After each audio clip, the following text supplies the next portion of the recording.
So here we go. Of course, I don't show trailers because the rules are never, standard. I'm pretty sure if you do anything with the Warner Brothers, they'll strike you or whatever. So the trailers are readily available all across YouTube, and you can check it out. But the full-on trailer for this series coming to FX or Hulu is what I think. Yeah, I think it's Hulu. Yeah, FX. Okay, it'll end up on Hulu. All under the umbrella of Disney. But nevertheless, the series that Noah Hawley has been working on and got the first real look at the whole thing, and it looks very much like Alien. Who'd have thought? So anyway, we got that not far away now for August. So here we go. The story. FX has released the full trailer for Alien Earth, the latest installment in the long-running Alien franchise. Really, you can only count the first two movies, so I would just forget everything else. But Romulus did very well, so I'm sure it's in keeping with that. So anyway, the series premieres August 12th on FX and streams on Hulu, including through Hulu and DP. Say, what's Alien Earth all about? Well, set in 2120, Alien Earth follows Wendy, played by Sydney Chandler, a prototype hybrid, part synthetic, part human consciousness, created by the Prodigy Corporation. The story kicks off when the USCSS Maginot, a deep space research ship, crashes on Earth. Well, how deep in space was it? Looks like they, did a 180 and came back home, Well, anyway, Wendy, along with a team of tactical soldiers, faces off against terrifying new threats following the crash.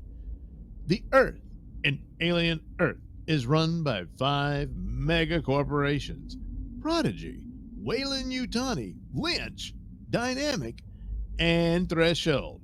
Cyborgs, synthetics, and now hybrids live among humans in what the show calls the corporate era. Aren't we in the corporate era? Anyway, after a Weyland-Yutani ship crashes into Prodigy City, so the Prodigy Corporation's like, hey! Wendy and the other hybrids encounter new life forms, creatures from far more dangerous than expected. That's another element that is new to this one. It appears to suggest there's other alien creatures involved in this, not just the xenomorphs. Look at that. It's so huge. It's swallowing up the whole planet. Well, it's over before it began. So the cast is led by, of course, Sydney Chandler, the hybrid, and Timothy Oliphant. I haven't seen him since Mandalorian. Alex Lothar, Samuel Blinken, Babu Cisse, Adrian Edmondson, David Rysdahl, Essie Davis, Lily Newmark, Irina James, maybe, I don't know, Ardash Gurov, Jonathan Ajayi, Kit Young, DM Camille, Mo Barrell, Superman's cousin, and Sandro Yee Sinson Diver. I don't know. Probably shouldn't even try. I'm just butchering all those names. Alien Earth is created and executive produced by Noah Hawley. I'm pretty sure I got that one right. Known for Fargo and Legion, Ridley Scott also serves as an executive producer.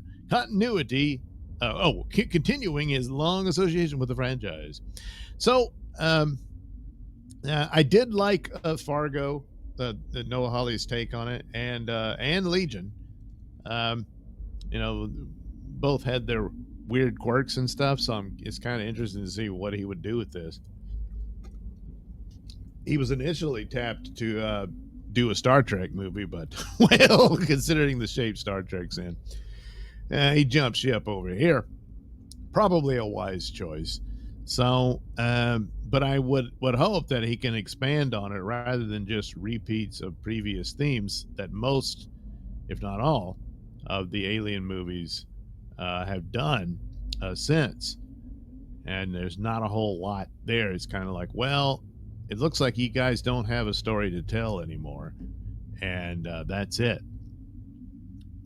Prometheus was interesting, but it fizzles. Covenant, in my opinion, easily the absolute worst alien movie ever made. And that includes the Alien versus Predator. I mean, that was just dumb popcorn fun, you know? And they weren't that great, but Covenant, my God, what a stupid film.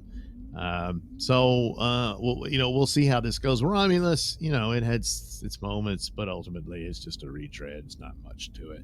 The interesting thing about a series, though, is one of the things is like, well, what else is there left to tell with the alien story? And after Prometheus ruined the whole idea of the mystery of the space jockey and stuff, then the world that the characters live in, that Ripley came from, and all that, what's going on? They hint at this war that's underway and that sort of thing, and that was the interest in the xenomorphs for some sort of weapons division and that kind of thing. So they could explore that even further here. And then, of course, all the androids and whatnot. And now we have a woman who's a hybrid of I guess it's like her consciousness is transferred to the android body, which just means it's a copy of the woman.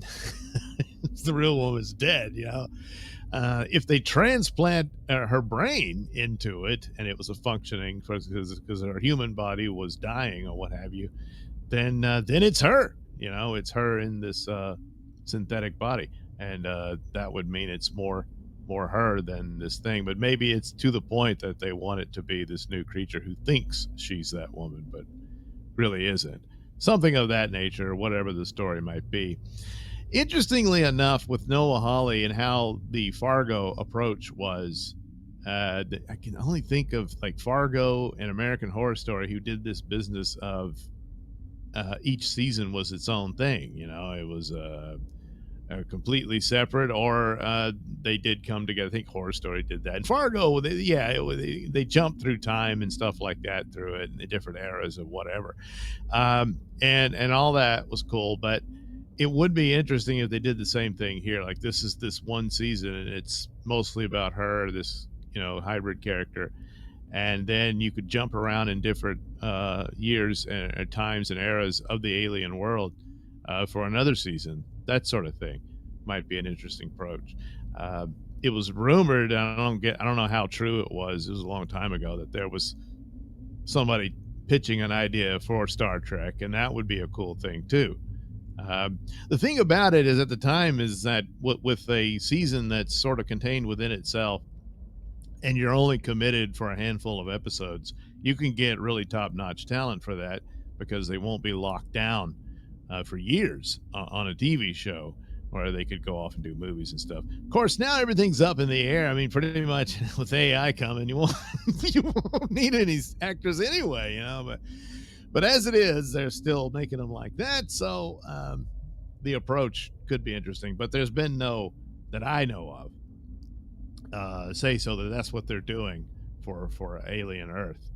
This is the first time that the aliens will have made it to Earth. And so that's the big threat. Once the xenomorphs get on the planet, they'll pretty much dominate it. So that's the danger. And so by season's end, either the humans will have thought they have eradicated the aliens, and then there'll be one more little face hugger or something, get somebody and it goes to black or something like that, perhaps. But I imagine that would be the big deal. But mostly it's confined to this crashed ship that they're investigating, and they're going to get chased by the creatures. But the other aspect of it, that there's other creatures on board it. At least that's the sense I got of it. And that's another interesting take to it. And it expands upon the world of Alien. Meanwhile, Alien Romulus is getting a sequel, because despite my not being all that impressed with it, a lot of people were. There was great interest in it, so it made its money. So what do? You make another one. So there you go. And they'll start filming in October. So another Alien movie is on the way. Director Fede Alvarez, is it Fede? Fede Alvarez confirms that pre-production is underway for the sequel to Alien Romulus. the hit movie that continued the franchise released last year. While appearing on the Maria Nocturna podcast, Fede Alvarez confirmed that pre-production is underway to the sequel to Alien Romulus, with filming, so yeah, you're repeating yourself. Alien Romulus, directed by Fede Alvarez, brought the iconic xenomorphs back to their horror roots. The film followed a group of young colonists on a derelict space station who stumble into a deadly encounter with the franchise's infamous creature. Set between Alien and Aliens, the standalone movie earned praise for blending practical effects with new lore. Yeah, that's one of the good things they did. But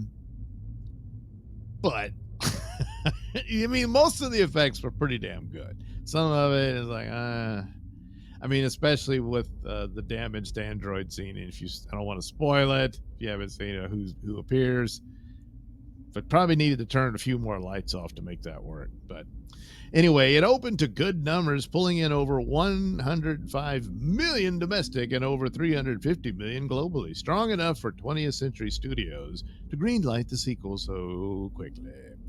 The halitosis from the xenomorphs has got to be god awful. I mean, it's going to burn. They have acid for blood. I don't know about their saliva. They sure have a lot of it, but I don't know. It probably at least stings, you know. Anyway, Alvarez teased bigger plans for the future of the franchise. As in a previous interview, he talked about the idea of a surprise crossover between Aliens versus Predator. He says, the best AVP will be the one that you don't know is AVP until the other guy shows up. You think you're watching a Predator movie, and then fucking hell, it's a xenomorph, or vice versa. So you pretty much spoiled what you're doing. So, I think it's pretty much cat's out of the bag on that. They're going to cross them over. Still chasing Marvel Universe type aspects to filmmaking, you know. While there's no official confirmation of a crossover yet, between Alvarez's comments and Dan Trachtenberg's recent remarks about Predator Badlands expanding the universe, the groundwork may already be in motion. Well, if Badlands burns and flops really bad, then forget about it, you know. Recent rumors do offer an Aliens versus Predator rebirth is happening. You can read our breakdown on the ABB rumors here. That's okay, I already did. So, Alien Earth, of course, debuts in August, and they're beginning to work on the sequel to Alien Romulus. Oh, yes. Oh, yes. So what about Trachtenberg hinting at Alien versus Predator? Well, that's exactly what he did. So he talks about a bigger universe. So during a Reddit Ask Me Anything, Trachtenberg, who directs Predator, Killer of Killers, and the upcoming Badlands and previously Prey, responded to a fan concerned that the Predator franchise might feel too small if it keeps revisiting Earth. Both Killer and Killers and Badlands make the universe so much bigger. Yeah, but because Badlands... Now, Killer of Killers is the video game, and you go to different eras, but it seems to be mostly Earth. But I think there's some outer space stuff there, too. But Badlands, that's all on an alien world. And it centers on the Predator himself. While the remark could actually mean a lot of things, recently saw that big rumor that both Killers of Killers and a Badlands could be laying the groundwork for a full-on Alien versus Predator reboot. You can read our breakdown. Yeah, I already did. Brr. No, really, they're talking about crossing it over. Brr. In a separate AMA response, Trachtenberg explained why Predator Badlands, due out November 7th, centers the story on a predator instead of a human. So many sci-fi films feature creatures and alien races as the sidekicks or villains. I just thought, how cool would it be to see a movie where the creature was the main character? Huh? Yeah? Are you hyped? What if a predator was Arnold this time? Yeah, maybe. What if he's the David on a planet full of Goliaths? Was that the pitch? I guess. I don't know. Would anyone let me make something this crazy? Turns out, yes. With Killer of Killers releasing tomorrow. Maybe, does that mean today? When was this? Well, yeah, today. Okay. Well, get your Killer of Killers video game. And Badlands set for the fall. It looks like the Predator franchise is evolving fast, possibly heading toward another brutal clash with the Xenomorphs, which would be wow. Not all that wild. They've already done it. Now, those two movies weren't that great. The first one, it's kind of fun. The second one, you can't even see. It's so dark. There's no lights on that thing. So I don't know, but if they handle it better. But if it's going to be more of like what Alien Romulus is, I'm sorry. I mean, obviously people were taken with it. And it doesn't matter if there's a market or an audience for it. I'm just not part of it. It should do well, but I don't know.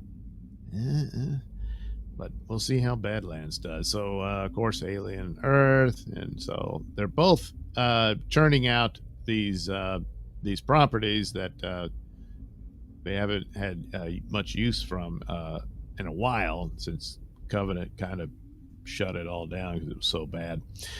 There was that Alien redo of Alien 3 that, damn it, what's his name? He did District 9 and all that. I'm blanking on his name. That whole thing looked really cool, and wish it would have happened, and I would have let's just accept that Alien 3 never happened, and that would have been a cool thing. But alas, 'twas not to be.